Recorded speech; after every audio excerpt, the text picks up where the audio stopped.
ڕاپەڕینە. کاک شێخ بەخێر بیت.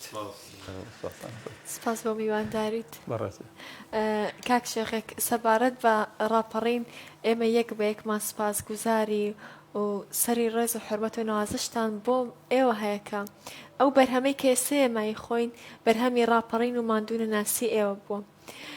حەزەکەم سەبارەت بەوە قسەمان بۆ بکەی گڕوتینی خەڵکی چۆن بوو کاتێک کە لە ڕاپەڕین نابوون، چونکە ڕاپەڕین دەروازەیەک یاخود بانگەوازێک بوو بۆ ئازادی خوازی بیری ئازادی خوازی. بەڵێ سپاس بۆ کەناڵی ئاسمانی کەرکووک و هەموو کاتێ پێشەنگ بوونە لە خزمەتکردنی کەرکووک قودوسی کوردستان و خاچی کوردستان. دیارە ڕاپەڕین بەڕاستی مێژوویەکی پرسنگدار بوو لە مێژووی میلەتەکەی ئێمەدا. ڕاپەڕین بەڕێی من هەر لە خۆ لە پڕێک دروست نەبووە. ڕاپەڕین ینی بەرهەمی خوێن و فرمێسکی 70 ساڵی میلەتێکە. میلەتی ئێمە داکۆشیکردنووی کردووە لە مافی خۆی لە ئازادی بژێت لە عێراقە وەکو نەتەوەیەک. دیارە خۆتان باشە زانن میلەتی کورد لە ڕۆژهەڵاتی ناوەڕاستە تایبەتی ئێمە 22 حکومەتی عارەبی هەیە کە زایدەن تورکیا و ئێرانش هەن کە کوردی تێدانە و سووریاش هەیە. دیارە ئێمە خەباتمان کردووە تێکۆشانمان کردووە لە پێناوی میلەتەکەمانە لە پێناوی ئازادیە لە پێناوی مافی چارەی خۆنووسین بۆ گەلەکەماندا. بەڕاستی ئەو ڕشێمانی یەک لە دوای یەک کە هاتوون بە ئاسن و بە ئاگر و ئەها جوابی میلەتی ئێمەیان داوەتەوە. یعنی بەڕاستی بە دایلۆگ و بە ڕاوێژ و لەسەر مێزی مفاوەزات نەهاتوون داوا لە ئێمە بکەن کورد چیتان ئەوێت. هەنی بەداخەوانێ هەر سوپایەک لە عێراق دروست بێ هەر حکومەتێ لە عێراق دروست بێ لە ساڵەکانی بیستەکانەوە هەچی هاتوو یەک لە دوای یەک بەڕاستی هەموویان بەرامبر بە میلەتی ئێمە ڕەحیان خراپ بووە و مافی میلەتەکەی ئێمەیان فەشەل کردووە. بۆیە ڕاپەڕین دەستی پێکرد. ڕاپەڕینیش بەڕاستی خۆتان باشە زانن کە دەستی پێکرد ئێمە تووشی ڕوبەڕوو بوونەوەی چەکی چیمایی بووین لە کوردستاندا. خۆتان زانن شوێنێکی وەکو هەڵەبجە 5,000 کەس بە چیمایی شەهید بووە و 4,500 گوند لە کارەساتی ئەنفالە لەگەڵ ئەردا تەقت کراوە یەکسان کراوە و بەڕاستی تۆ ئەگەر 4,000 ئەوەنە ئەگەر بکوم مزگەوت هەر تەقت کراوە ینی بەکانی و باخ و بە ئاژەڵەکانیشمان جنۆساید کرای ئێمە قڕ کرای. ینی لە ڕۆژهەڵاتی ناوەڕاستە چی میلەتێکەوە غەدری لێکرا بێت چی میلەتێکەیە 182,000 کەسی بەزوندێتی لە مناڵێکی 1 ساڵەوە هەتا پیرێکی 100 ساڵە بەزوندێتی بکرێتە ژێر خاکەوانێ و زینە بەچاڵ بکرێت. یعنی میلەتێک بەڕاستی پڕ لە ئازار و ئەشکەنجە پڕ لە ئازاری ڕوحی. بەڵێ کاک شێخ یەکێتی نیشتیمانی کوردستان هەمیشە خۆی بە خاوەنی ڕاپەڕین زانیەوە بێگومان داینەمۆی و ڕاپەڕینیش بووە و ئەمام جەلالیش سەروەتێکی گرنگی ئەم قاک و نیشتیمانە وەروە یەکێتی نیشتیمانی کوردستانە. ئەگەر باسێک لە ڕۆڵی گرنگی یەکێتی نیشتیمانی کوردستانیشمان بۆ بکەیت لە ڕاپەڕیندا. بەڵێ دیارە یەکێتی نیشتیمانی کوردستان تایبەتی شۆڕشوونی گەلەکەمان خۆتان نەزان دوای نسکۆی 75 کە بەڕاستی لەو کاتەیە دەستی کرد بە شۆڕش و بە خەبات و پێشمەرگایەتی دیفاعکردن لە میلەتەکەی ئێمە بەڕێبەرایەتی مام جەلال و هەموو سیاسەت مەدارانی کورد و ئەتوانم بڵێم بەرەی کوردستانیش کە هەبووە و هەمویان بەقەدەر پشکی خۆیان خەباتیان کردو دیفاعن لە میلەتەکەی ئێمە کردووە. ڕۆڵی یەکێتی نیشتیمانی کوردستان لە ڕاپەڕیندا بەڕاستی فرسەتێک هاتە پێشەوە. فرسەتەکە ئێمە بێ بگەڕێنەوە جاریشکە بۆ ئەوەی کە حکومەتی عێراق یانی حکومەتی بەعەز بەڕاستی تووشی سەرکێشی و ملوڕی ببوو پەرەماری کوێتیدا کە پەرەماری کوێتیدا دیارە وڵاتە یەکگرتووەکان تەحەلوفێکیان دروست کرد بۆ ئەوەی حکومەتی بەغا لەوە زیاتر پێدرێژی نەکات بۆ وڵاتە دراوسێکانش سەڕای ئەوەی کە کورد بێخاوەن بوو بەداخەوە و کاتە کە کەمتر بەڕاستی ئەمڕۆ لە ڕووی ئەنتەرنێت و دنیا لەما و ئەوانەوە کە دەنگمان دەگەیشت بە دنیای ئازادی دەنگمان ئەگەیشت بۆی کە داوای مافەکانی خۆمان بکەین هەبوو نەبوو هەر چوار دەورمان هەبوو هەر چوار دەورشمان بەڕاستی باوڕیان بە مافی میلەتەکەی ئێمە بەداخەوە نەبوو. دیارە ڕاپەڕین کە دەستی پێکرد لەسەر دەستی کۆمەڵانی خەڵکی کوردستان لێرانەوە جاریشکە ئەبێ من بەڕاستی سەر ڕێزونەوازشدا برێنم بۆ شەهیدانی ڕاپەڕین، بۆ شەهیدانی کورد و کوردستان، بۆ شەهیدانی ئەتوار پارچەکەی کوردستانیش. بەڕاستی میلەتی ئێمە چۆن وتم کە تووشی ئەو هەموو نەهامەتی و کارە ساتە بوو، میلەتی ئێمە پڕ بوو لەوەی کە حەزی لە ئازادی بوو، پڕ لەوەی بوو وەکو ئینسان بشێت. ئەمانش بەڕاستی هەر سەرکوتیان کردبی و خۆتان نەزانن دەیان ئۆردوگا دروست ببوو. بڕیاروا بوو کە بەڕاستی هەر تەلبەنگ میلەتەکەی ئێمە بکەن. دوو قاپی هەبێ بۆ ئەوەی چوونە ژوورەوە هاتە دەرەوە.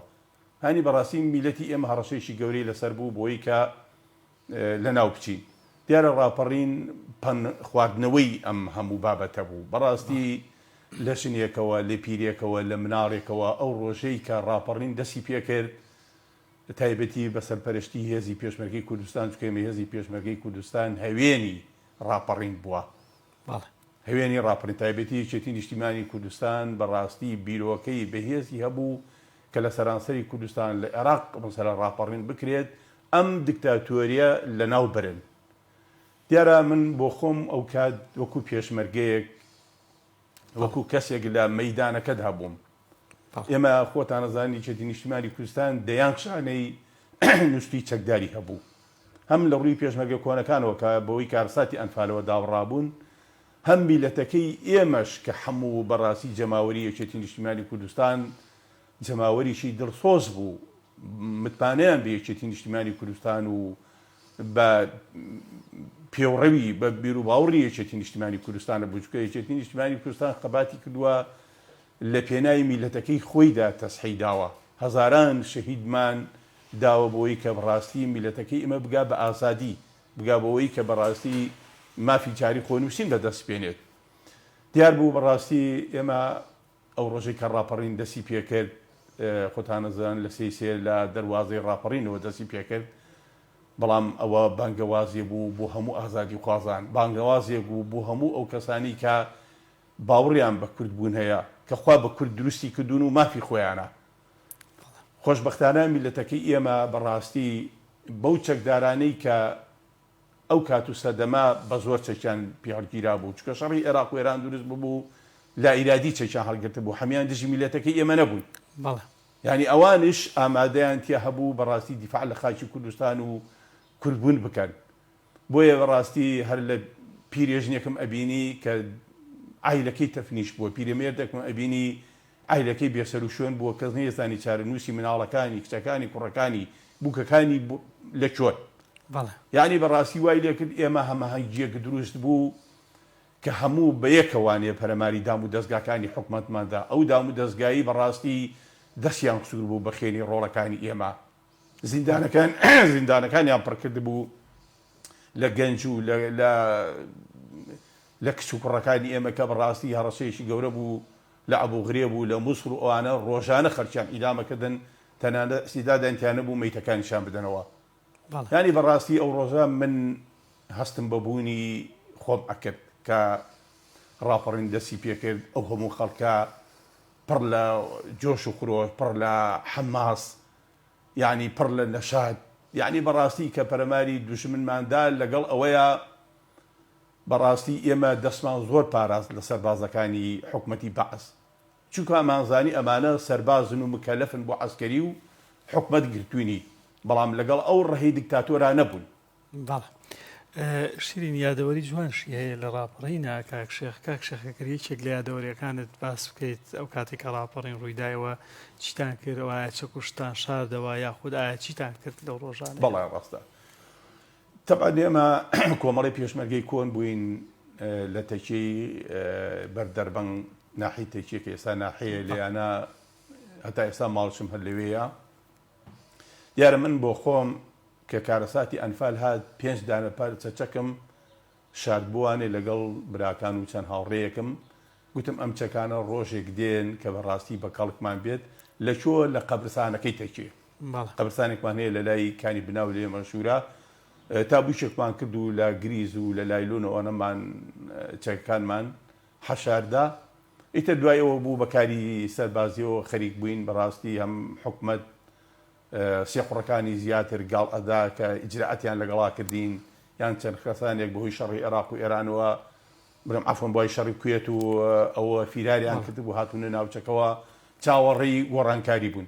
دیارە کە زەنگی ئیزاعەکەی یەکێتی نیشتیمانی کوردستان بۆ کۆمەڵانی خەڵکی کوردستان و لە ڕووی بروسکە و لە ڕووی ڕێخستنەکانەوە هەموو شانستۆکان جاریکە بە پێی ژمارە و ڕقم بەرنامان بۆ دانرا کە ڕاپەڕین دەست پێ بکەین. بیدایەتی ڕاپەڕین بە پێی ئەو زانیاریانەی کە ئێمە بۆ ئێمە هاتبوو کە حوتی مانگ دەست پێ بکە، بەڵام خۆشبەختانە پڕبوونی جەماوە لە دەواازەی ڕاپەڕینەوە کردیانە سەیما.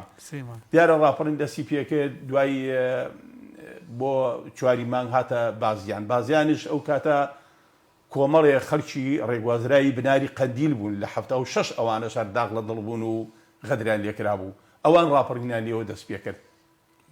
ئەنجە دوای ڕۆژی دوایی مەسەلە لە سلێمانی دەستی پێکرد.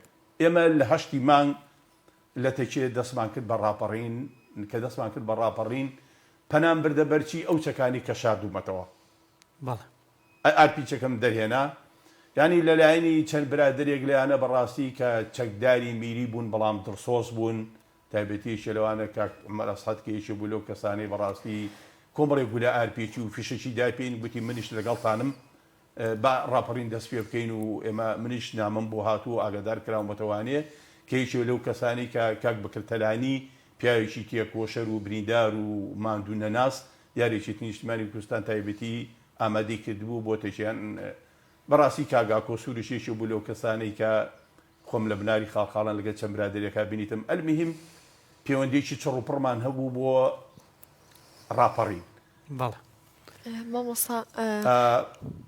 ئەو ئارپێچەی کە هەشتا و حەوت لە بەڕێز بە ئەبێ وەک خۆی باسیکەی لە بەڕێز کاگنۆشیورانم وەرگرتە بوو بۆ ئارپێچی یەکەم گولەماندا لە مەرکەزەکە. ئەو شتێ و برادرانی کە لەگەڵمان نابوون بەڕاستی ئێستا ڕەن بێ 50 کەسمان لەگەڵا بوو، بەڵامانی کە شاز بوون دیار بوون، مامۆستا عومەر بوو، مەسەلا عومەری دەرێژ غەفوور بوو، کاکۆڵا بوو، ئەو کاعومەرە بوو، یاسین بێدەری بوو، مامۆستا جەلالێکە بوو بەڕاستی یەکێ بوو لەو کەسانەی کە لە نێزیکەوە ئاگای لە ڕێستەکانی یەکێتی نیشتیمانی کوردستانە بوو، کاک حەمەزیاد مەسەلا خەڵکی مۆتلیجە بوو، سەرێک بوون، کاک چۆخا ستاری شێخ پاڵەوان، ئەوانە هەموو سەرێک بوون، هەمەهەنگ بوون و دەیان ژنمان هەبوو کە تەنزیم بوو کە سەرێک بوون نەپسا بوونەوەوانێ و ڕەفیق و هاوڕێ و پێشمەرەکانی من بوون، چکە هیچمان لێک ناشاردەوە. بەڕاستی ئەو ڕۆژە کە جەماوەرم بینی چۆن پەلەماری دام و دەستگاکانی بەعسیانەدا، ینی پیرێژنێک دەهات دەیگوت ئەمانە دەستیان لێمە پارێزن، ئەمانە بوون کەس و کاری ئێمەیان ئەنفال کرد، ئەمانە بوون دیهاتەکانی ئێمەیان تەقەت کرد، ئەمانە بوو سەرەت و سامانی وڵاتەکە ئێمەیان برد،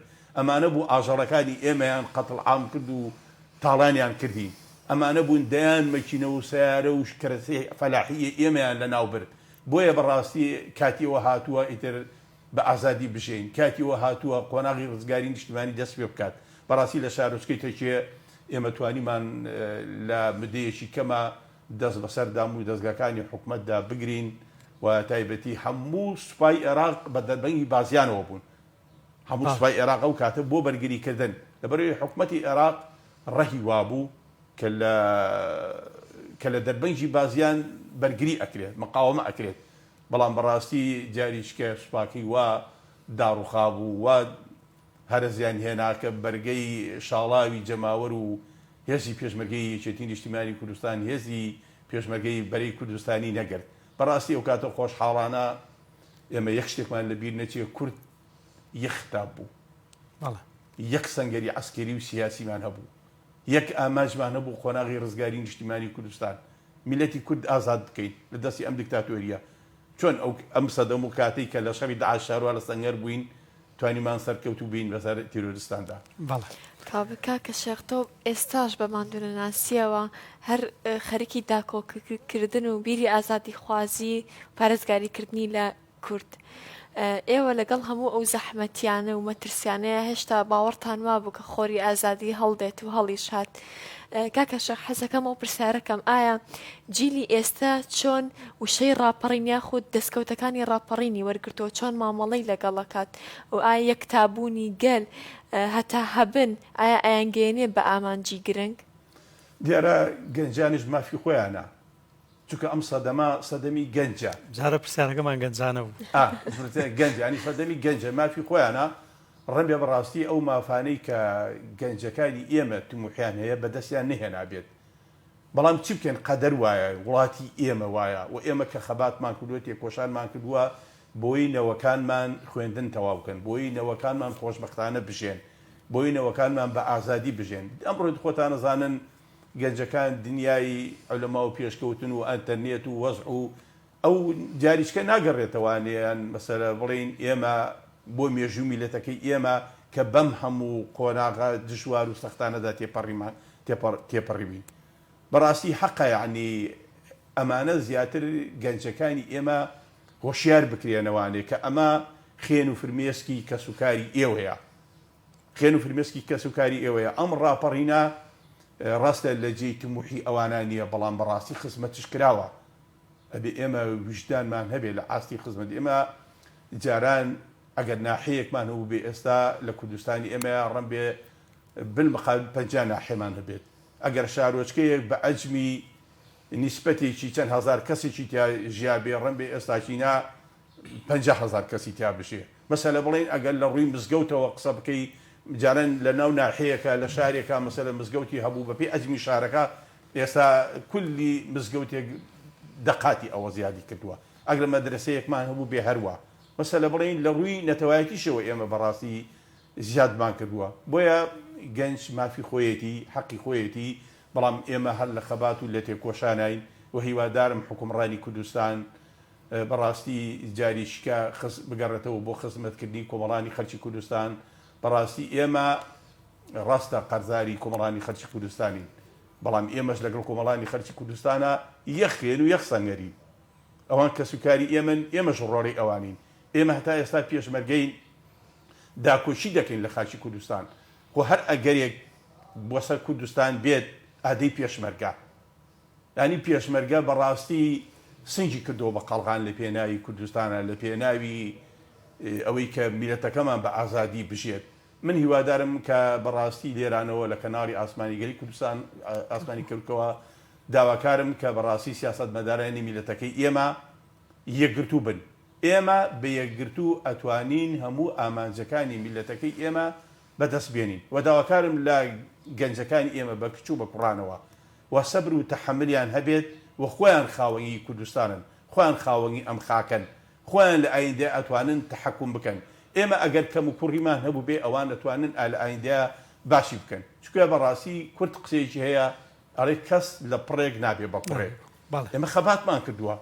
مزانە چەند مەرحەلەمان بڕیوە با بڕۆن مێژوو بکەنەوە تاریخی میلەتەکەی خۆمان بکەنەوەیە وی جۆ لە دایان پیاوی تێکۆشەر و دیێرین بگرن کە لە ناو ڕووداوەکاندا بووە کە خۆی کارێکتەرێک بووە لەو خەبات و تێکۆشارەدا ڕەمێ مامی ئەوان بێ باوکی ئەوان بێ برای ئەوان بێ ئامۆزای ئەوان بێ کەسوکاری ئەوان بێت بەڕاستی ئێمە کە خەباتمان کردووە لە سەردەمی شاخ بۆ ئەوەمان نەکرد ئێمە بۆ سەر سامانمان نەکردو بۆ قەسر و قسوورمان نەکردووە ئێستاشی لەگەڵا بێت کە شەڕ کە خەتەریات لەسەر کوردستانە بێت کە من لە کۆتای هەفتانەوە پێشمەرگەم ئێستاش ئامادەم هەموو کاتێ لە بەرەکانی جەنگ کۆڵم نەدا و دیفاع لە خاچی کوردستان و لەو گەنجانە ئەکەم بخوێنن دیفاع لە کوردستان لەو گەنجانە ئەکەم بە ئازادی بژێت و ئەوان حەقە بەڕاستی خەبات و تێکۆشانی ئێمە لە بەرچاو بگرن سەبرێکمان لێ بگرن بزانن تایبەتی ئەمڕۆکە ئێمە وەکو یەکێتی نیشتیمانی کوردستان بەڕاستی کە کاک باپڕ سەرۆکی یەکێتی نیشتیمانی کوردستانە